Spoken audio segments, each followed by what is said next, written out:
Buenas noches, queridos amigos. Buenas tardes, buenos días, buenas madrugadas.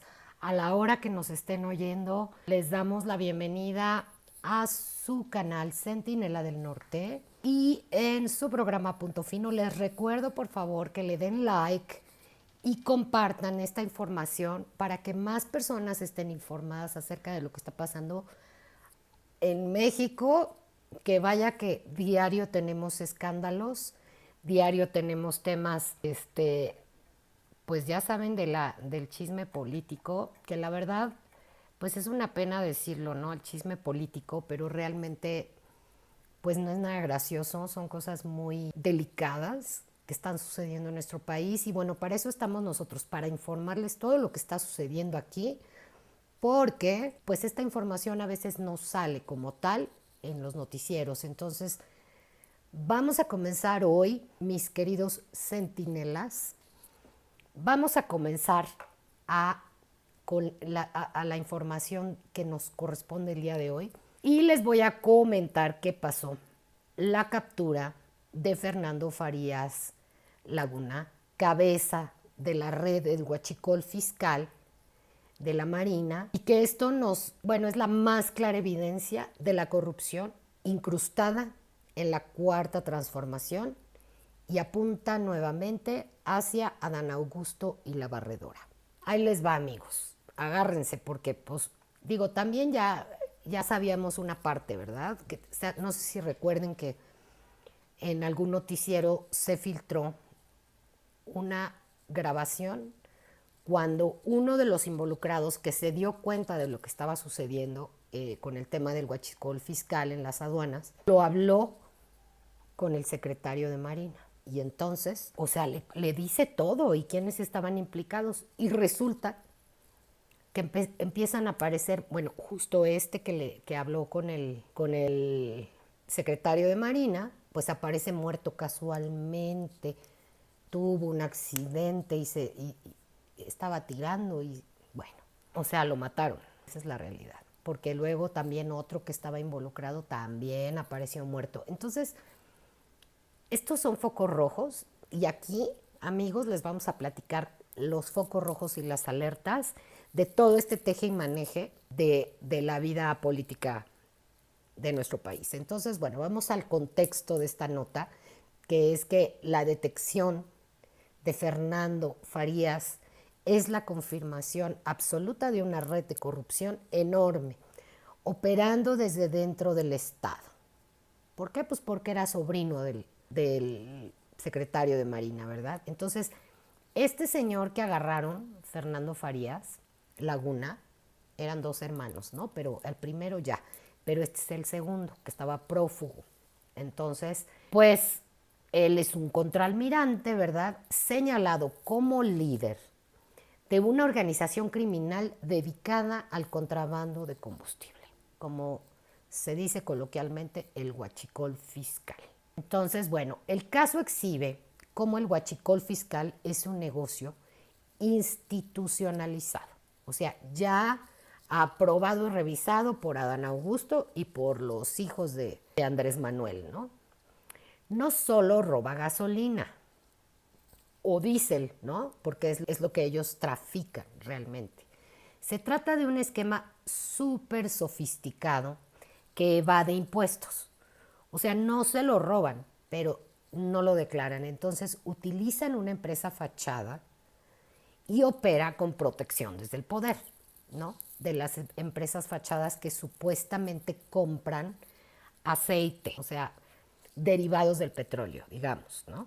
Entonces, Farías Laguna no operaba solo, era parte de una estructura con conexiones políticas, porque esto no hubiera sido posible pues sin que el gobierno estuviera enterado, ¿no?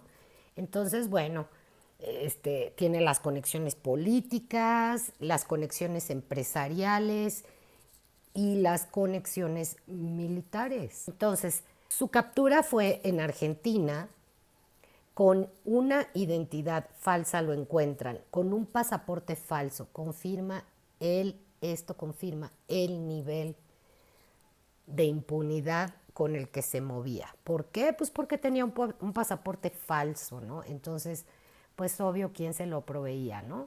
¿Cómo son ese pasaporte falso? Entonces, el dato que sacude es el vínculo familiar con el secretario de Marina del sexenio pasado, de Andrés Manuel López Obrador, que es Rafael Ojeda. Entonces, bueno, él es el tío. Rafael Ojeda, ex secretario de Marina, es el tío de este personaje y es una señal pues súper clara del entorno del poder en el que se movía esta red criminal, por cierto, ¿no? Entonces, en paralelo, se fortalece la versión de la existencia de petrofactureras ligadas a una red de creación de empresas. O sea, esto es así muy complicado, pero bueno, a ver, les voy a tratar de explicar. Petrofactureras, digamos, las que compran, ligadas a la red apoyo político y notarial, ¿no? La creación de estas empresas petrofactureras no pueden ser posibles si no se tiene un apoyo político, si no se tiene un apoyo militar, si no se tiene un apoyo de un notario público que diera fe de que esa empresa existe. Entonces, los nombres vuelven hacia Adán Augusto y su círculo cercano. Otra vez aparece la misma ruta. El poder, los contratos, los contactos también y la protección, porque los protegen, amigos. Entonces, todo esto ya lo sabemos, ¿no?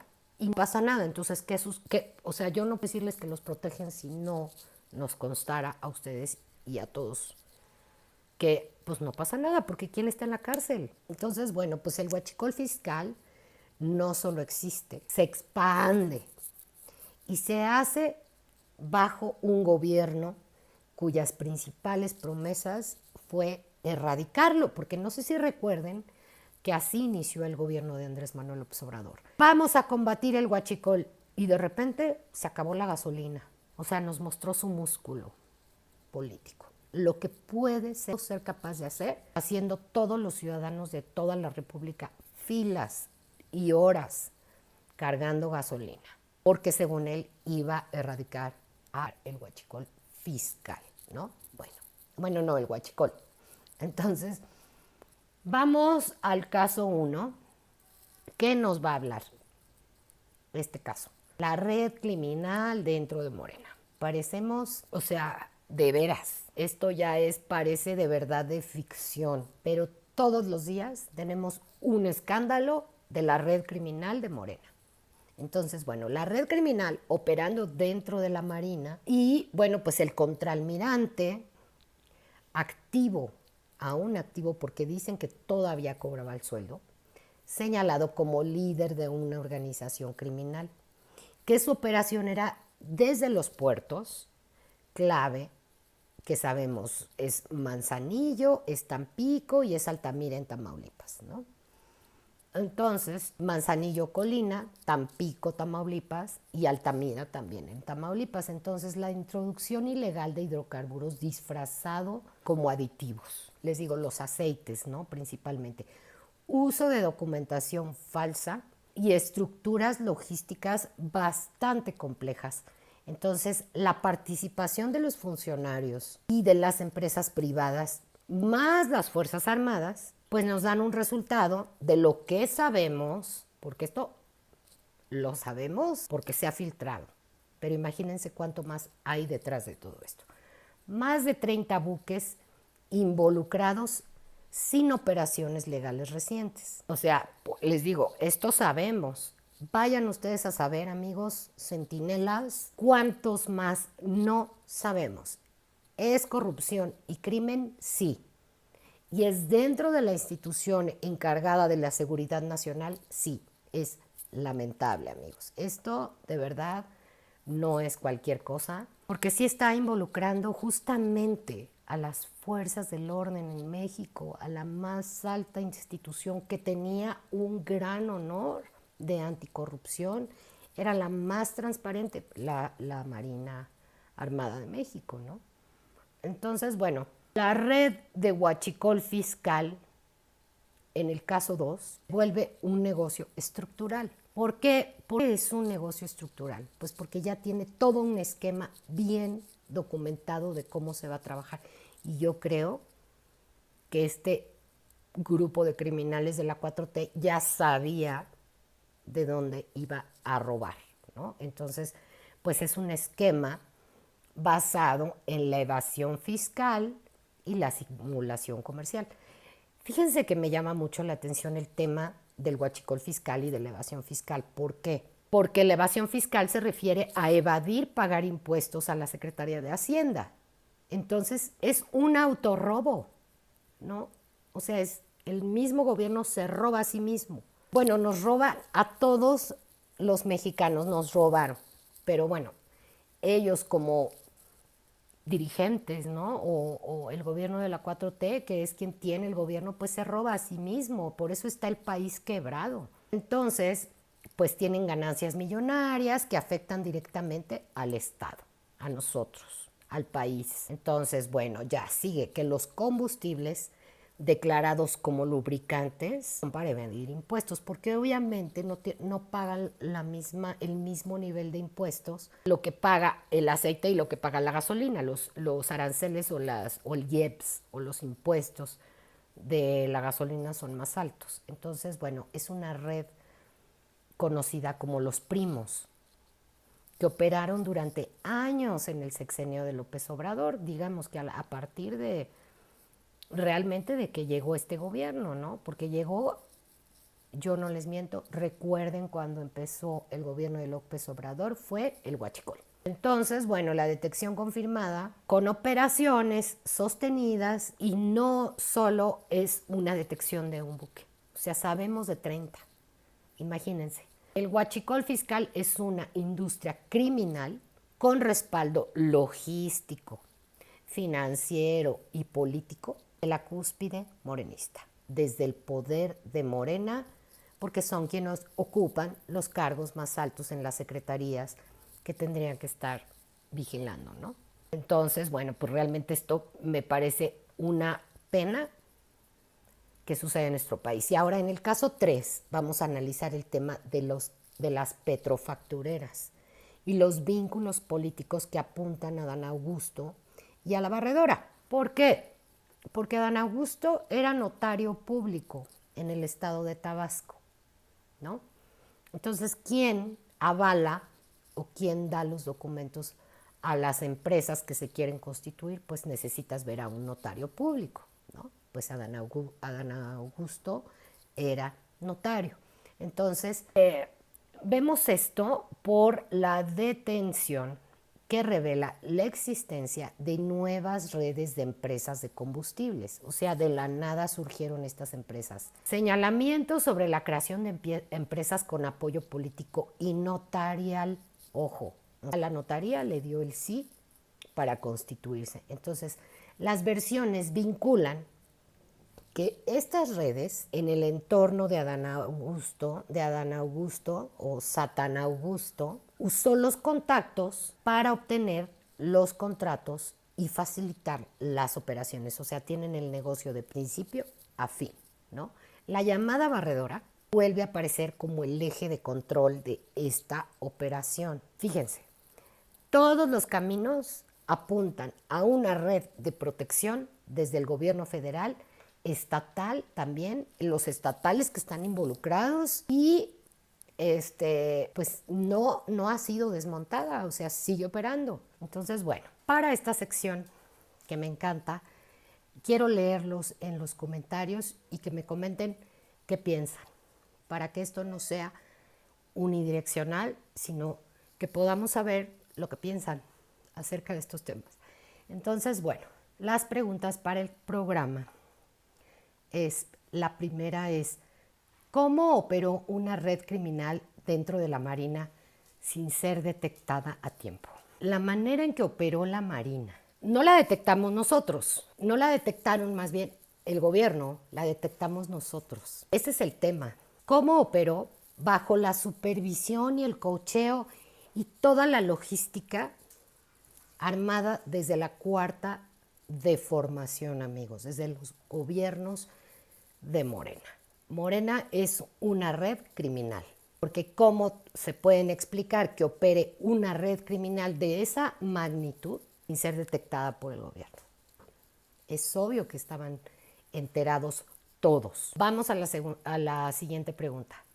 ¿Quién protegió a Fernando Farías Laguna durante años? Su tío, el secretario de Marina Ojeda, el secretario de Marina de López Obrador y obviamente López Obrador y los López, todos los López, por supuesto. Esto no hay ni siquiera ya que hacer un análisis tan profundo, porque esto es evidente. La siguiente pregunta es, ¿qué nivel de responsabilidad existe en los vínculos políticos señalados? O sea, hay un nivel de responsabilidad altísima, porque todo esto ocurrió bajo el amparo de estos políticos, desde el presidente hasta los sobrinos Farías Laguna. Ahora a Fernando, que es el que acaban de agarrar en Argentina, ¿no? Entonces, amigos, o sea, por más que queramos creerles, es evidente que esto es una porquería, es una mafia y estamos en las manos de la mafia. Tenemos que reaccionar, tenemos que pensar qué podemos hacer. Al menos primero tenemos que informarnos al 100%. Entonces, bueno, esa es mi misión, platicar con ustedes acerca de estos temas. La siguiente pregunta es, ¿quién permitió la creación y la operación de las petrofactureras? Fíjense, la creación fue Adán Augusto, quien les dio a través de sus contactos en las notarías, pues los papeles, las licencias para operar, para darlas de alta. Entonces, bueno, pues la creación la permitió Adán Augusto, que yo le digo Satán Augusto. Y las operaciones de estas petrofactureras, pues son otra vez la Secretaría de Marina, otra vez vamos en escala, ¿no? O sea, la Secretaría de Marina, los jefes de las aduanas y más arriba hasta llegar al presidente de la República. Recuerden que Andrés Manuel López Obrador dijo un día, o sea, es un delincuente confeso. Tenemos que sacar la lista de todos los videos de cómo confiesa sus delitos, porque él dijo, no pasa nada en el país sin que el presidente lo avale y lo sepa. Fin, ya con eso, bueno, pues ahí tenemos las respuestas a todas estas preguntas. ¿Por qué el huachicol fiscal sigue creciendo pese al discurso oficial? Porque es de ahí de donde se están robando el dinero, porque no pueden parar de robar, porque no saben hacer otra cosa que robar, honestamente. Perdón que se los diga así tan crudo, amigos, siento horrible decirles esto, pero es la verdad. Entonces, bueno, en las conclusiones de este tema, vemos que la captura de Fernando Farías no cierra el caso, definitivamente no. Abre una grieta profunda en el discurso oficial. El huachicol fiscal se ha fortalecido, de verdad lleva 7 años operando a diestra y siniestra. Por eso estamos en quiebra, amigos. Nuestro país está con unas finanzas muy débiles, sin crecimiento.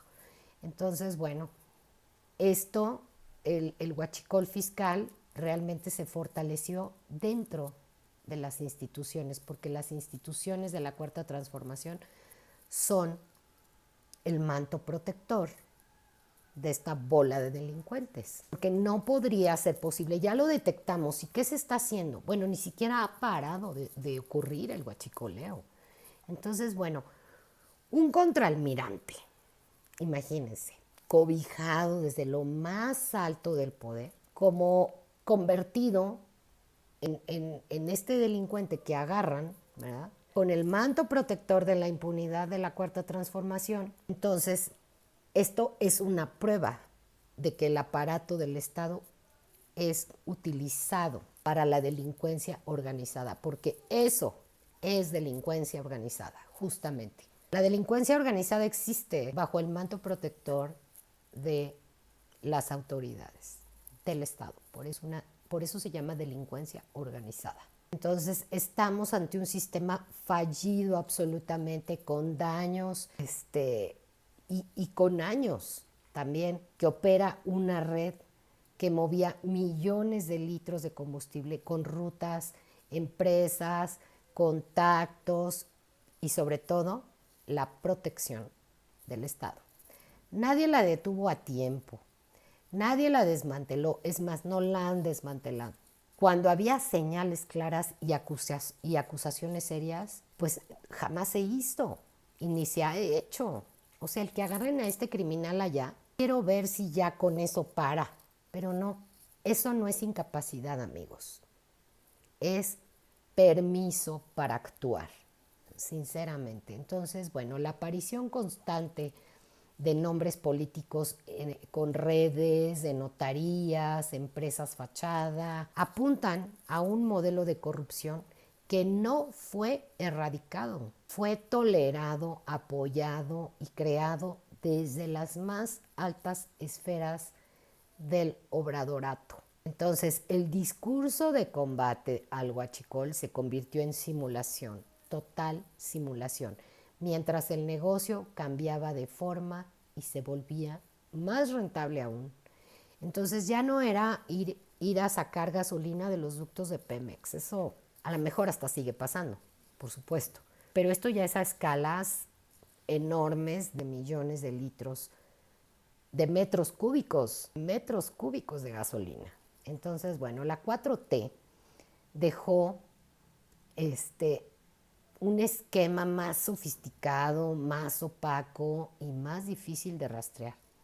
El robo ya no pasa solo por los ductos, se institucionalizó en contratos, en aduanas, en papeles falsos y en estructuras empresariales diseñadas para que delinquir desde sea legal, ¿no? Con los papeles falsos. Entonces, eso es delinquir desde una legalidad simulada.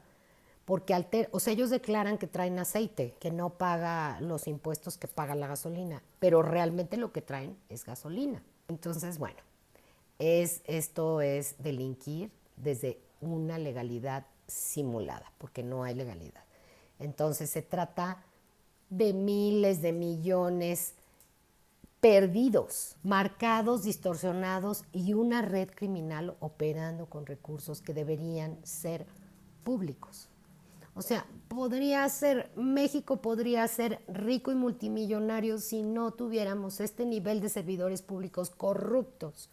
Entonces, mientras tanto, el gobierno presume resultados que no resisten el contrastarse con los hechos, porque realmente presumen resultados que yo no sé qué resultados pueden presumir si el país está roto en todas las áreas. Entonces, principalmente en la seguridad, ¿no?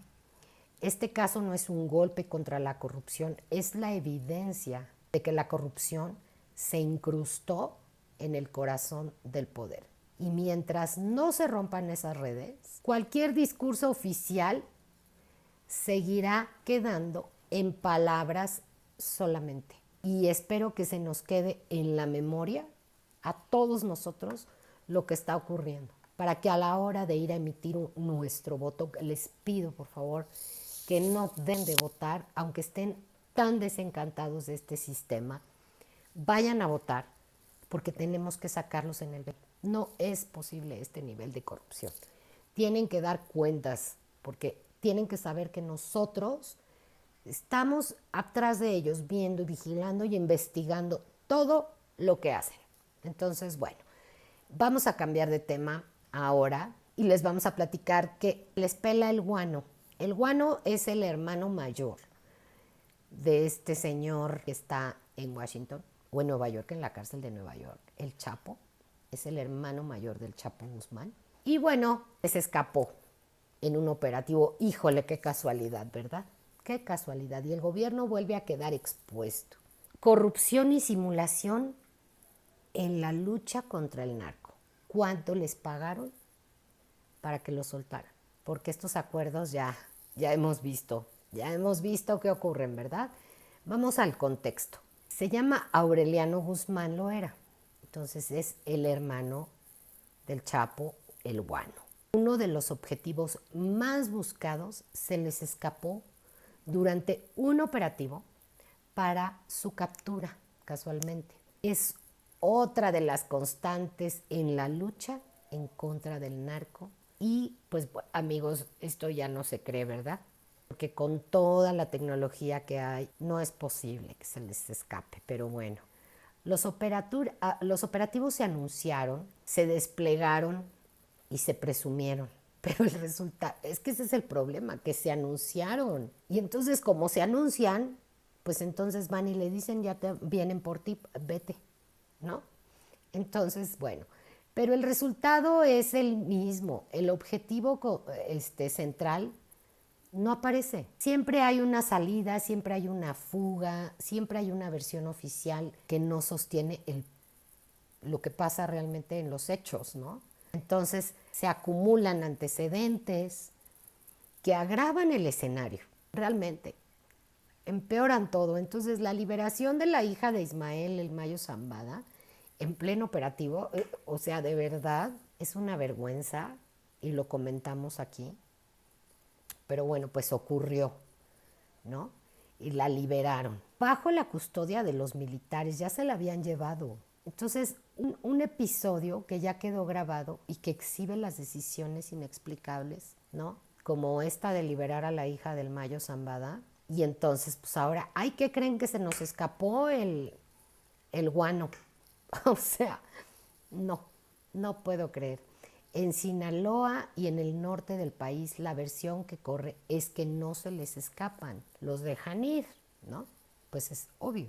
Y ya sea por altas sumas de dinero o por acuerdos de protección desde la cúpula.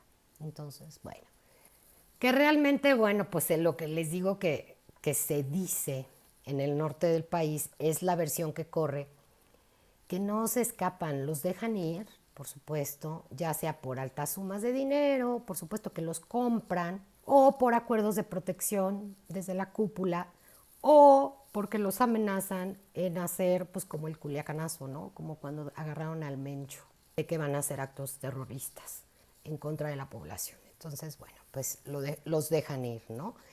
Y el resultado pues es devastador, amigos. Un gobierno que presume combate al narco mientras los principales operadores siguen libres. Una estrategia que no detiene a los líderes, pero sí deja muertos, deja violencia y el control territorial intacto, porque ellos siguen controlando sus territorios. Pregúntenles a las personas de Sinaloa, amigos. Y aún así se rechaza cualquier apoyo internacional y se critica y se persigue a quienes sí tienen exitosos resultados en contra del crimen organizado. Ejemplo, la gobernadora Maru Campos. ¿Qué escándalo se le vino encima? Por lograr un operativo exitoso, desactivar un mega narcolaboratorio. En fin, o sea, se los dejo para que vayan reflexionando acerca de esto. Entonces vemos que los operativos fallidos y la fuga constante de los objetivos prioritarios, amigos, esto ya es de veras. El despliegue de la Marina en Durango para capturar al guano. La presencia confirmada del objetivo en zonas que están controladas, ¿no? Y el historial de múltiples intentos fallidos de captura. La estrategia de bajo perfil del líder criminal que no ha sido neutralizada. Evidencia totalmente la inteligencia que lo ubica desde hace años, porque lo tienen detectado sus movimientos, saben que usa el bajo perfil, por favor. Entonces, el resultado es repetitivo, el objetivo se les escapa. Entonces, no es falta de información, amigos, es incapacidad o complicidad en la ejecución de los operativos. Al parecer, las instrucciones vienen de arriba. Déjenlo libre. En el caso 2, vamos a ver golpes menores mientras el liderazgo criminal permanece intacto. Pues sí, los golpes menores de que agarramos a este narcomenudista casi y dicen, wow, es un super logro, es un narcomenudista. Pero realmente a los meros no los tocan. Entonces, los meros, ¿quiénes son? los políticos, realmente. Entonces, el aparato criminal está intacto. La detección de 10 operadores ligados al guano, captura de mandos logísticos y financieros de la célula. O sea, bueno, pero tienen algo que decir porque, híjole, el aseguramiento de armas, explosivos y equipo táctico, como siempre, lo mismo nos repiten siempre, ¿no? Es que hubo un aseguramiento de armas, explosivos tácticos, de equipo táctico y explosivos y dinero. Tantas dosis. Fin de la historia. Esta es la confirmación del poder operativo del grupo criminal, una estructura activa en la Sierra de Durango. El líder permanece libre, por supuesto, pese a los operativos y pese a que lo tienen perfectamente bien ubicado. Entonces, se detiene a criminales de poca monta mientras se protege a los verdaderos jefes. Les digo al narcomenudista, ¡guau! Un gran golpe. Cero, no es cierto. Entonces vamos al análisis del caso 3, que es la liberación de alto perfil que refuerza a la percepción de acuerdos, de los acuerdos que se hacen entre cúpulas de capos, las cúpulas de Morena. Perdón amigos, pero es que es evidente. La detención de la hija de, bueno, la detección y la detención y su posterior liberación de la hija del Mayo Zambada durante el operativo también esa es una evidencia contundente, ¿no? La custodia directa por las fuerzas de seguridad y la liberación posterior sin consecuencias legales. Testigos registran el momento de la liberación. Justificación oficial basada en ausencia de cargos. Percepción pública de trato preferencial. Pues sí, la percepción pública del trato preferencial pues son, por supuesto que son los que les pagan millones y millones de dólares al gobierno. Entonces, bueno, la cuarta transformación, que yo le digo la cuarta deformación, detiene para luego dejar ir a personajes de alto perfil en el mundo criminal internacional. Este también ya se está convirtiendo en un modus operandi, en una forma de operación de ellos, ¿no? O sea, lo agarro y entonces es como un secuestro. Imagínense a qué niveles, o sea, el gobierno secuestra al delincuente para que el delincuente le pague. Estamos viviendo el mundo al revés. Qué impresión. Las preguntas para el programa, amigos. ¿Cuántas veces más se va a escapar un objetivo prioritario? Pues las veces que le suelten la lana. Esa es la realidad. Perdón, a mí me duele también profundamente el corazón de decirlo, pero es lo que estamos viendo. No hay otra respuesta. Mientras sigan coludidas las células criminales con Morena, pues esto va a seguir pasando. ¿Quién toma las decisiones de liberar a perfiles ligados al narco en operativos? Andrés Manuel López Obrador y Claudia Sheinbaum, definitivamente. O los altos mandos. O si toman las decisiones de los altos mandos, pues le llegan a decir, ¿qué crees? Que se me escapó. O sea, ya no hay para dónde esto. Entonces, bueno, ¿qué explicación real hay para que los líderes nunca caigan? Los que cayeron es que los agarró Estados Unidos, pero realmente la explicación es que están coludidos con el gobierno, con las autoridades. Esa es la respuesta. ¿Existe protección desde el gobierno hacia estas estructuras criminales? Sí y súper sí. Sí, sí, sí. O sea, no tenemos la menor duda porque estamos viendo las pruebas, así, tal cual. ¿Por qué se rechaza apoyo internacional si la estrategia no funciona? Por lo mismo que les estoy comentando, por los acuerdos que tiene el gobierno con el crimen organizado, sencillamente. Por eso rechazan la cooperación. El operativo cuando agarraron al Mencho fue con toda la inteligencia del gobierno de Estados Unidos. Y por eso lo lograron detectar y lo tenían vigilado y lo tenían todos sus movimientos. Entonces, fíjense nada más, amigos, que ahora ya, bueno, pues siempre no queremos porque quedarnos con unos cuantos narcos aquí, sino de qué vamos a comer. Además del robo del huachicol, ¿verdad?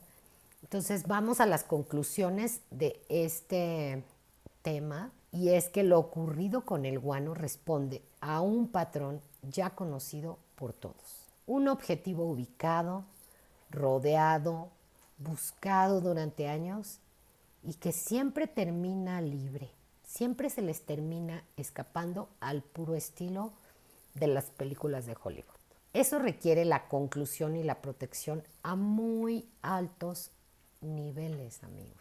Requiere que estén coludidos el gobierno con los criminales, por supuesto. Entonces el gobierno repite operativos que no resuelven. Detienen piezas menores, aseguran armas, presentan resultados parciales. Pero los líderes, siguen operando, siguen moviendo dinero, rutas, siguen encabezando la violencia y aterrorizando a la población. Y esta brecha entre lo que se anuncia y lo que realmente pasa revela un problema que tiene bastante fondo para analizar. Entonces, en el caso de la liberación de la hija del Mayo, es parte del mismo mensaje. La autoridad puede detener, pero también decide soltar. ¿Y quién empezó con este modelo? Acuérdense, amigos, fue, mis queridos amigos centinelas, fue López Obrador. Fue López Obrador el que institucionalizó esa manera de que lo agarro y lo libero. Fue con Ovidio Guzmán en Sinaloa. Entonces, cuando eso ocurre, en medio de operativos armados, con testigos, con evidencias, pues es evidente que el gobierno miente y que el gobierno protege. O sea, ya no tenemos la menor duda. No se les escapan. ¿Cómo creen que el poder del Estado puede con unos delincuentes de poca monta?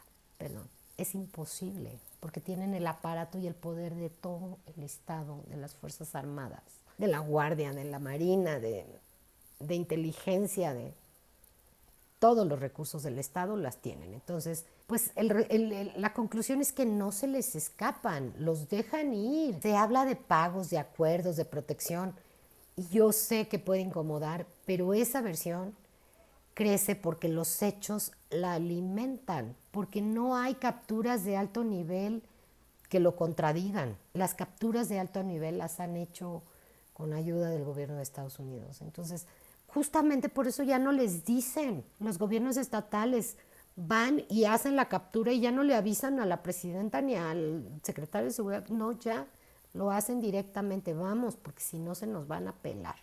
Entonces, la cuarta transformación promete acabar con el narco y hoy convive con él. Operativos que no tocan a los jefes, decisiones que generan dudas y una negativa a aceptar ayuda ayuda extranjera, mientras el problema sigue intacto.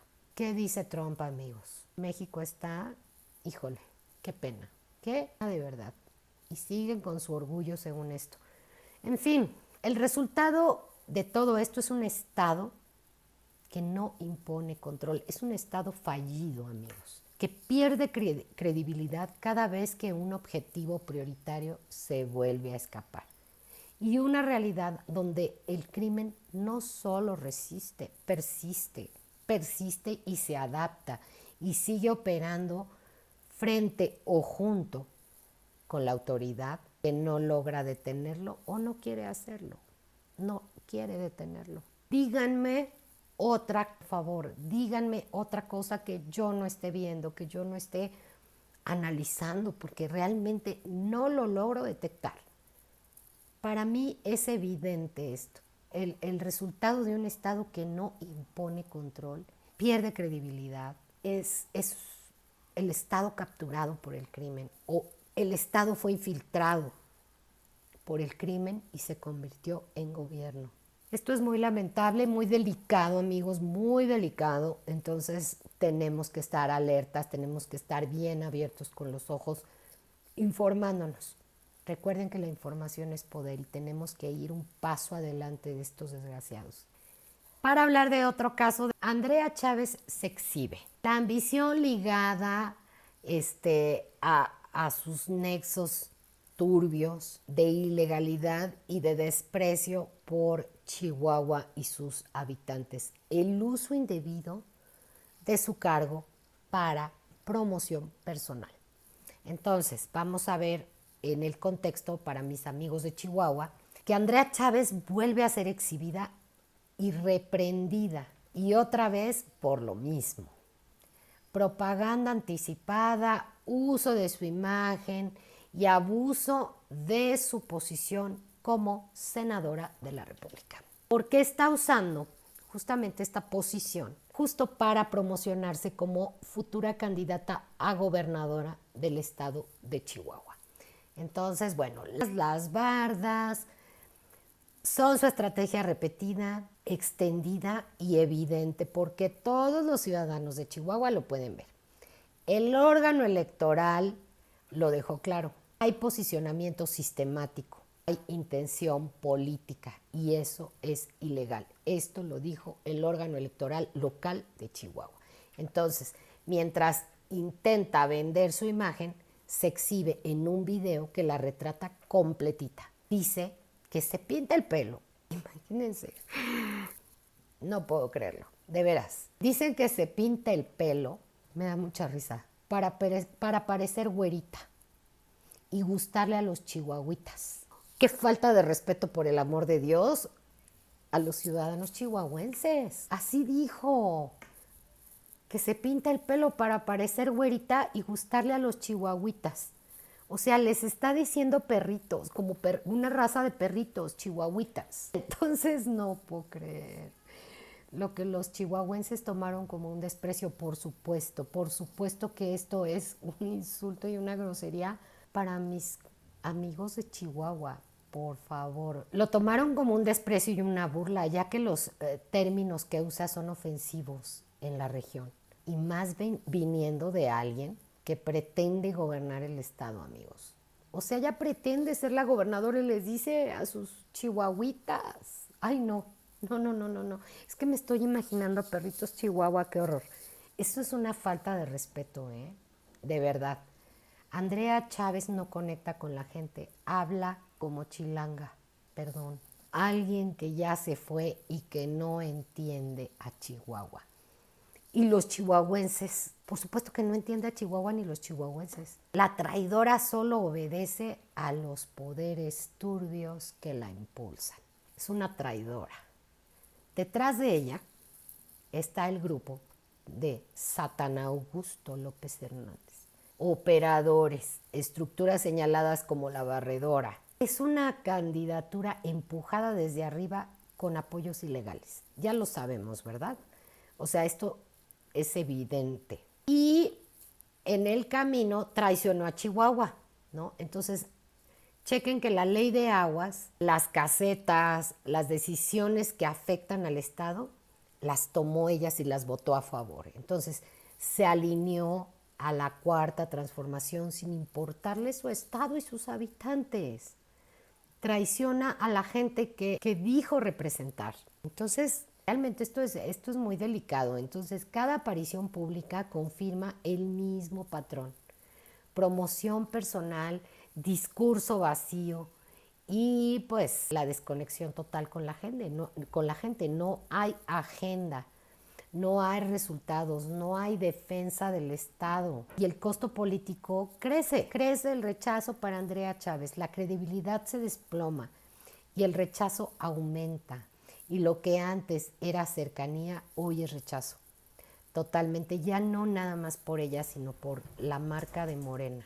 Andrea Chávez no representa a Chihuahua, representa intereses ajenos y una ambición que la llevó a romper con quienes estaba defendiendo, en teoría, la llevó a romper con los ciudadanos de Chihuahua. Entonces, en el caso 1 vamos a ver que la promoción sistemática y la sanción electoral pues se la pasa por el arco del triunfo, literal. La orden del Instituto Electoral local de Chihuahua para retirar las lonas era en múltiples municipios.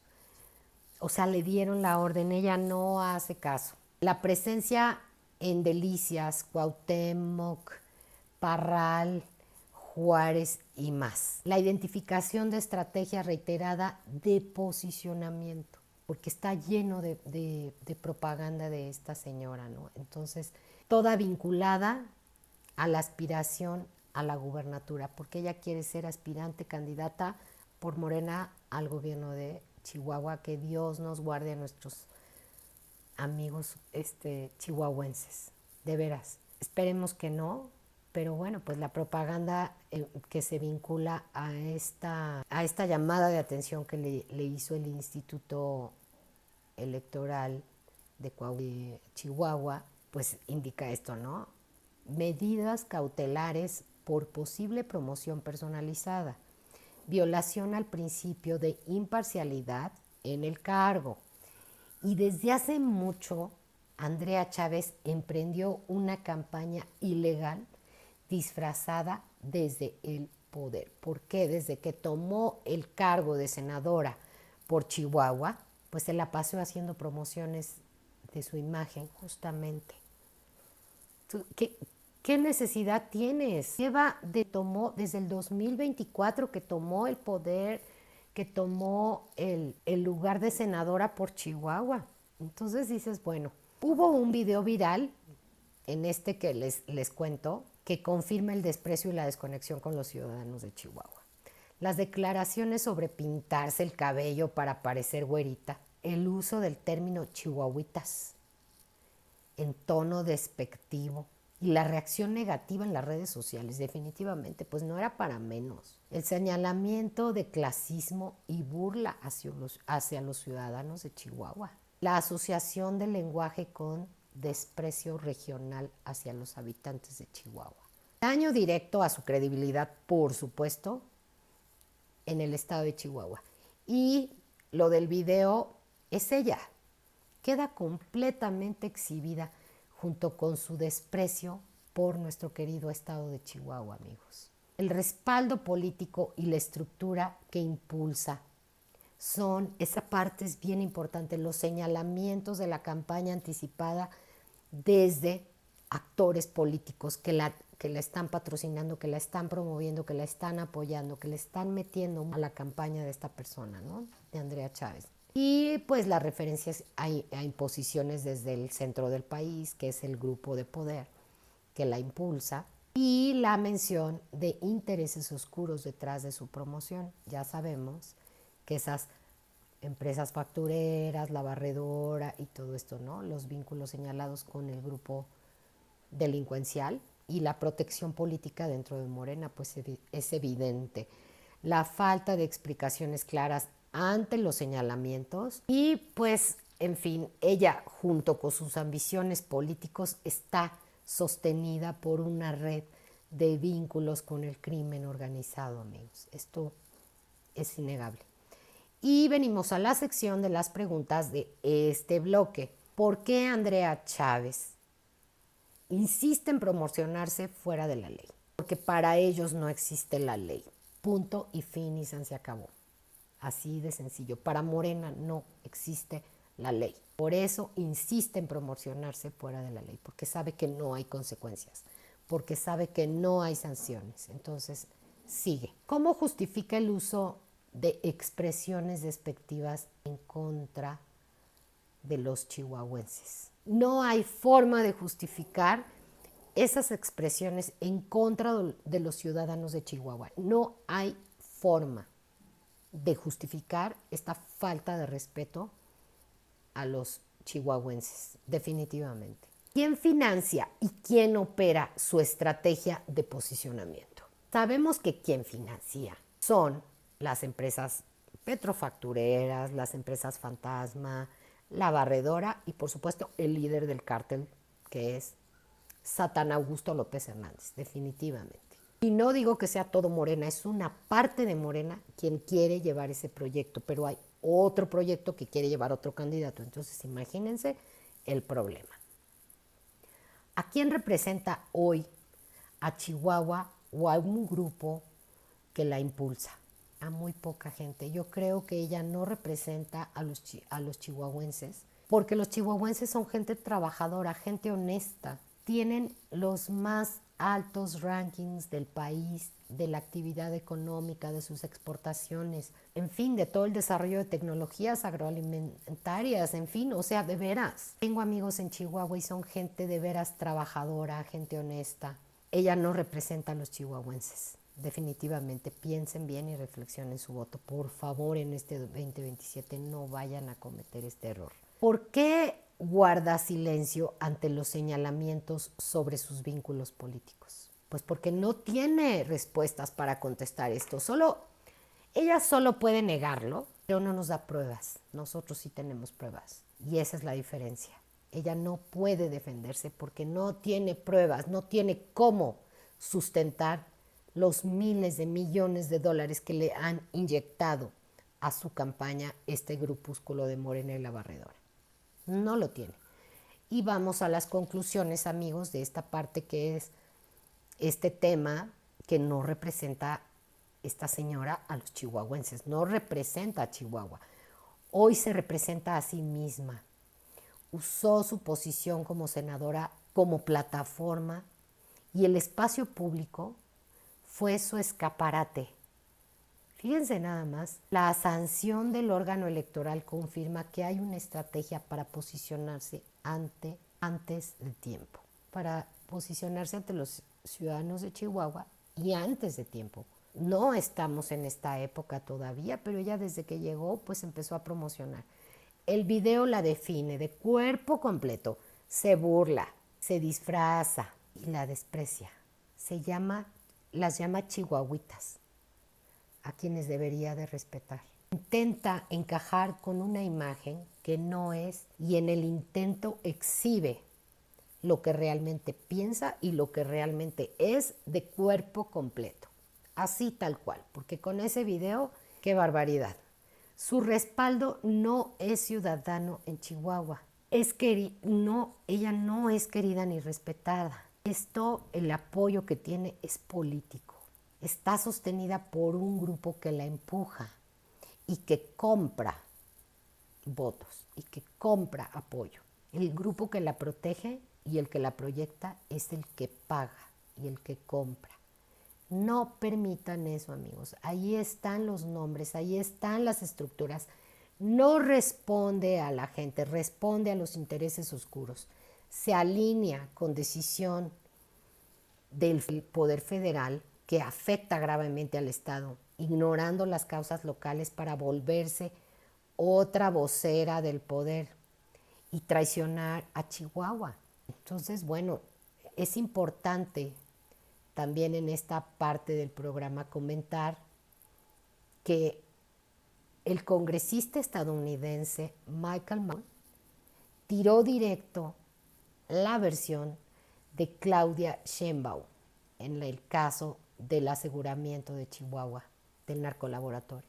Asegura que es prácticamente imposible que la CIA opere en México sin que el gobierno lo sepa, ya que este tipo de cosas no pasan en secreto total ni por su cuenta, sino con coordinación entre ambos países y con conocimiento de los niveles más altos de gobierno. ¿De quién me refiero? A la presidenta y al secretario de Relaciones Exteriores. El fondo no solo es quién sabía y quién no sabía, sino cómo se maneja la seguridad entre México y los Estados Unidos. Mientras aquí dicen que no estaban enterados desde allá, aseguran que eso no cuadra, dejando ver un choque entre lo que se dice públicamente y lo que realmente pasa en este tipo de operaciones especiales. Les dejo un abrazo grande, mis queridos centinelas.